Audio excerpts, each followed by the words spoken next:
Hi viewers, welcome to అదన్ మరొకొండం. నేను మీ ప్రసాద్.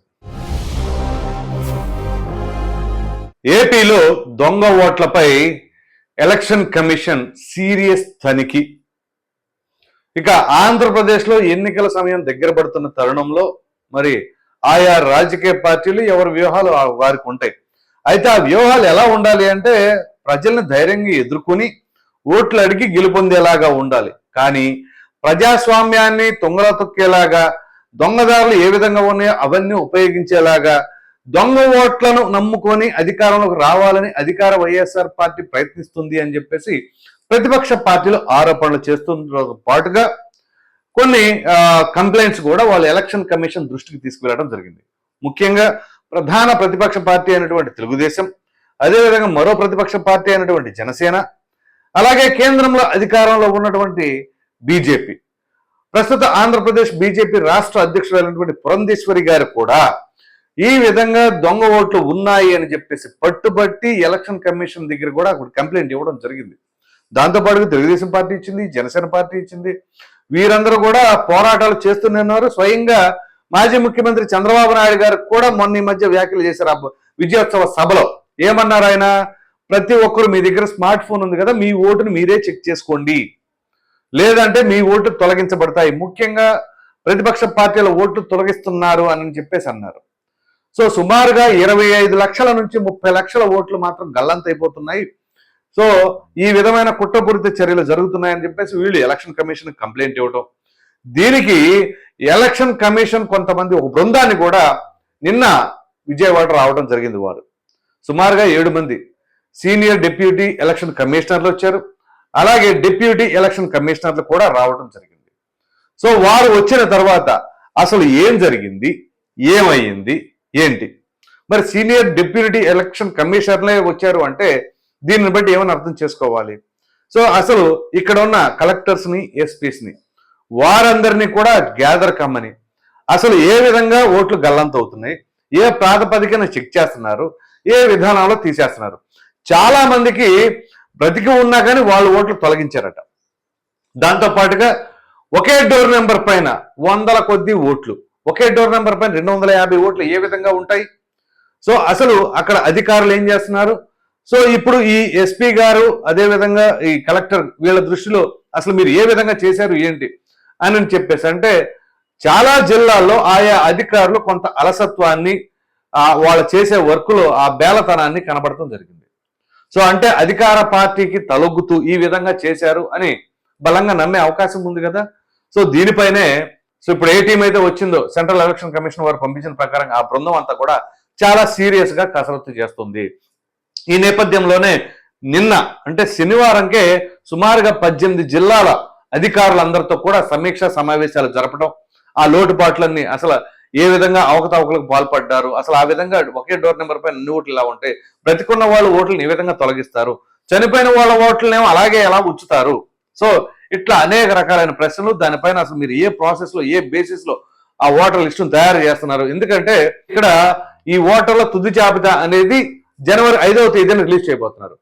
సో మరి ఇంత తక్కువ సమయంలో ఆ డేటా కూడా రిలీజ్ చేయబోతున్న తరుణంలో మరి ఇప్పుడు దొంగ ఓట్లు అవన్నీ కూడా ఉంచేసి రిలీజ్ చేసేసారు అనుకోండి, ఆ ఓట్లన్నీ ఉన్నట్టేగా.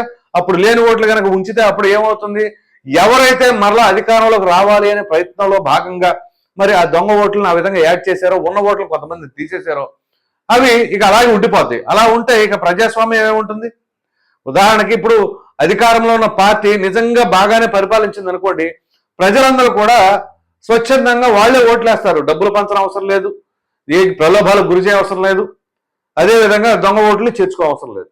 సో అలా కాకుండా డబ్బులు పంచుతాం, బిర్యానీలు ఇస్తాం, అదేవిధంగా దొంగ ఓట్లు వేస్తాం, ఇవన్నీ కనుక చేస్తామంటే అప్పుడు ఆటోమేటిక్ ఏమవుతుంది? ప్రజలు కోరుకోవట్లేదు, కోరుకోకపోయినా బలవంతాన మరలా ప్రభుత్వం రావాలి అనే ప్రయత్నంలో భాగంగా ఇట్లాంటి చర్యలన్నిటి కూడా పాల్పడుతున్నారు అని అర్థమవుతుంది కదా. సో ఇప్పుడు అందు గురించే సెంట్రల్ ఎలక్షన్ కమిషన్ కూడా చాలా సీరియస్ అవుతుంది. ఈ నేపథ్యంలో ఇప్పుడు ఆ టీం అందరూ వచ్చారు, సీనియర్ డిప్యూటీ ఎలక్షన్ కమిషనర్లు, డిప్యూటీ ఎలక్షన్ కమిషనర్లు. సో వీరందరూ కూడా ఇప్పుడు ఒక రిపోర్ట్ తయారు చేస్తారు. ఇంకా 8 జిల్లాల అధికారులతో కూడా భేటీ కావాల్సిన అవసరం ఉంది, చర్చలు జరపవలసిన అవసరం అంతకంటే ఉంది. సో ఈ నేపథ్యంలో మరి అసలు ఏం జరగబోతుంది? అదేవిధంగా ఏదైతే విశాఖపట్నం నార్త్ ఆ కాన్స్టిట్యుయెన్సీలో కొన్ని 60,000 పాటు దొంగ ఓట్లు ఉన్నాయట. దానికి సంబంధించిన కంప్లైంట్ ఒకటి. అదేవిధంగా తిరుపతిలో బై ఎలక్షన్ జరిగింది. ఆ బై ఎలక్షన్ జరిగిన క్రమంలో అక్కడ కూడా చాలా ఓట్లు అవకతవకలు జరిగినాయట. అంటే ఓటర్ లిస్టులు కూడా ఏ విధంగా ఉంటుంది అంటే ఎక్కడైతే వాళ్ళకి ఎదురుగాలి వేస్తుందో లేకపోతే ఎక్కడైతే వాళ్ళకి భయం ఉంటుందో ఆ విధానంలో అక్కడంతా కూడా ప్లాన్ చేసుకుంటూ ఉన్నారు. ముఖ్యంగా మనం గమనిస్తే కొండేపి నియోజకవర్గంలో మీరు ఇటీవల చూస్తే అక్కడ తీసారా. అదేవిధంగా ఉరవకొండ నియోజకవర్గం పయ్యావుల కేశవ రాని పోరాడబట్టి అక్కడ సుమారుగా 20 నుంచి 25,000 ఓట్లు అక్కడ దొంగ ఓట్లు ఉన్నాయని చెప్పేసి ఇటీవల వాటిని తొలగించడం జరిగింది. సో గత ఎన్నికల్లో 23 స్థానాల్లో ఎక్కడైతే టీడీపీ గెలిచిందో అక్కడ టీడీపీ అంటే ఎదురుగాల్లో కూడా గెలిచింది కాబట్టి అక్కడ బాగా పట్టుంది కాబట్టి అటువంటి చోట్ల ఖచ్చితంగా అధికార పార్టీ ఫోకస్ చేసి ఈ విధంగా వాళ్ళు అవలంబిస్తున్నారు అని చెప్పేసి అనిపించడానికి సాక్ష్యాధారాలతో సహా కనిపిస్తున్నాయి కదా. ఏదో ఒకళ్ళు నిందలు వేస్తేనో లేకపోతే ఇంకోటి చేయటానో లేదా బ్లేమ్ చేయడానికి అవకాశాలు లేవు.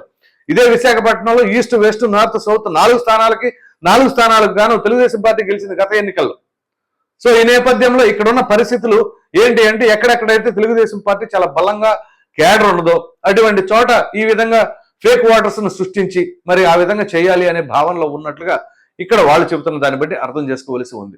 ఇక దాంతో పాటుగా ఇవన్నీ జరిగిన తర్వాత ఆంధ్రప్రదేశ్ డీజీపీ గారితో సిఎస్ గారితో వీరితో కూడా భేటీ నిర్వహించబోతున్నారు ఈ వచ్చిన ఎలక్షన్ కమిషన్ టీం అన్నమాట.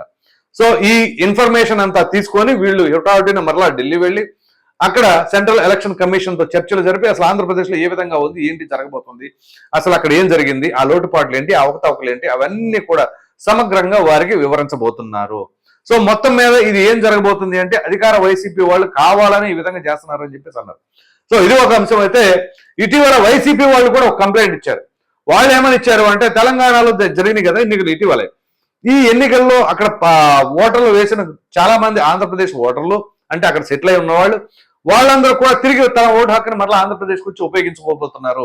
సో వారందరికీ కూడా ఆల్రెడీ ఓటు హక్కు ఉపయోగించుకున్నారు కాబట్టి ఆ ఓటు హక్కుని మరలా ఉపయోగించుకోవడానికి అవకాశం లేకుండా చేయండి అని చెప్పేసి వాళ్ళు ఇచ్చారు.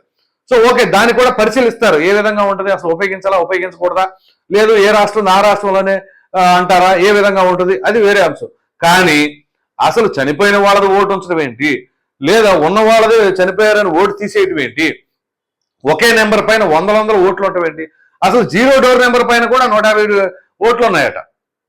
సో ఇలా ఎక్కడికక్కడ ఓట్లు అనేవి ఏ విధంగా తీసుకొస్తున్నారు. మీరు ఒక చిన్న లింక్ కూడా ఉంది గమనించినట్లయితే జగన్మోహన్ రెడ్డి గారు పదే చెప్పేది ఏంటి అంటే 25 నుంచి 30 లక్షల మందికి నేను జగనన్న ఇళ్ళు ఇస్తానంటున్నారు. సో ఇప్పుడు 25 లక్షల నుంచి 30 లక్షల లోపు దొంగ ఓటర్ల లిస్టు బయటపడుతుంది. సో ఈ నేపథ్యంలో ఈ రెండు కనెక్ట్ చేసుకుంటే ఏమవుతుంది అంటే 25 లక్షల నుంచి 30 లక్షల ఓట్లు కనుక ఈ విధంగా అది ఫేకో ఎట్లాగో తెచ్చుకుంటే కనుక చూసారా నేను ఇల్లు ఇస్తానన్నాను కాబట్టి వాళ్ళందరూ నాకు ఓట్లు వేశారు అని చెప్పే అవకాశం కూడా ఉంటుంది. సో ఇవన్నీ కనుక మనం డాట్స్ కనెక్ట్ చేస్తూ ఉంటుంటే అక్కడ ఆ వేళ్ళన్నీ కూడా అధికార వైసీపీ పట్ల చూపిస్తా ఉన్నారు. సో పోనీ ఇదంతా కాదు, అసలు మేము స్వచ్ఛందంగా ఉన్న మాకెందుకు దొంగ ఓట్లు అని అనుకుంటే మరి ఈ లిస్టులు ఎందుకు, ఈ గోల ఎందుకు, ఇవన్నీ చేయటం ఎందుకు? మరి ఎవరెవరైతే దొంగ ఓట్లు అవి ఎవరు ఎంటర్ చేసినట్టు? అప్పుడు రాష్ట్రంలో ఉన్న అధికారులు ఎవరైతే ఉన్నారో మరి రెవెన్యూ డిపార్ట్మెంట్ వాళ్ళు కానీ గ్రామ సచివాలయాలకు సంబంధించిన వాళ్ళు కానీ వాళ్ళు కూడా పార్టిసిపేట్ చేస్తున్నారుగా, వాళ్ళపైన కూడా చర్యలు తీసుకోండి. మరి వాలంటీర్ వ్యవస్థ కూడా ఉంది కదా, వాలంటీర్ వ్యవస్థ ఏం చేస్తున్నట్లు? ఈ విధంగా ఉంది లేనట్టుగా చేస్తే మరి గ్రౌండ్ లెవెల్లో రిపోర్ట్లు ఏం చేస్తున్నట్టు? అంతా ఫేక్ లిస్ట్ తయారు చేస్తున్నట్ట. సో ఇక్కడ అధికార వైసీపీ కూడా చిత్తశుద్ధితో వాళ్ళతో పని చేపిస్తుందా లేదా అనేది కూడా ప్రజలు అర్థం చేసుకోవాల్సిన అవసరం ఎంతైనా ఉంది. అసలు వాళ్ళు ఏ విధంగా పనిచేస్తున్నారు, ఏదైతే జగన్మోహన్ రెడ్డి గారు చెప్పారో ఆ పథకాలన్నీ ప్రజలకు చేరవేయటానికా, లేకపోతే ఇక్కడ ప్రజల దగ్గర ఉన్న డేటా అంతా కూడా వీళ్ళకి చేరవేయటానికా? సో అది ప్రభుత్వం నుంచి ప్రజలకు చేరటానికా, ప్రజల దగ్గర ఉన్నది ప్రభుత్వానికి చేరవేయటానికా అనేది మీరే ఆలోచించుకోవాల్సిన అవసరం ఎంతైనా ఉంది. ఈ వీడియో కనుక మీకు నచ్చినట్లు లైక్ చేయండి, షేర్ చేయండి. అదేవిధంగా ఆంధ్రప్రదేశ్లో దొంగ ఓట్ల పైన కేంద్రం సీరియస్ తనిఖీ అన్న దానిపైన మీ విలువైన అభిప్రాయాన్ని కామెంట్ రూపంలో ఖచ్చితంగా తెలియజేయండి. మరిన్ని వీడియోస్ కోసం మన ఆదాయం ఛానల్ సబ్స్క్రైబ్ చేయడం మాత్రం మర్చిపోకండి. Thank you.